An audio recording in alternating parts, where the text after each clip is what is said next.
Iba't ibang klase ng babae kung mag-aasawa ka. Kapag nag-asawa ka ng babaeng independent at business-minded, accept the fact na hindi niya maaasikaso ang bahay niyo 24/7. Kapag gusto mo naman sa babae ay inaasikaso ka full-time, accept the fact na hindi siya kumikita ng sarili niyang pera at may time na mapapabayaan ang kanyang sarili, kakaintindi sa'yo at sa anak niyo. Kapag gusto mo ng babaeng makinis, maputi, at chicks na chicks, accept the fact na kapag inasawa mo yan, kailangan mong sagutin ang lahat ng expenses niya sa beauty products to maintain her beauty. Kapag gusto mo ng babae na hindi ka bubungangaan, make sure na itatrato mo siya ng tama at tutulungan sa mga gawain.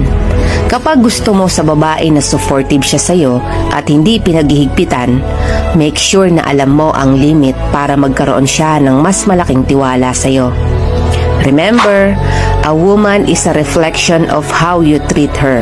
Kaya hanggat maaari, babaan ang expectations sa isang babae. Dahil walang taong perpekto,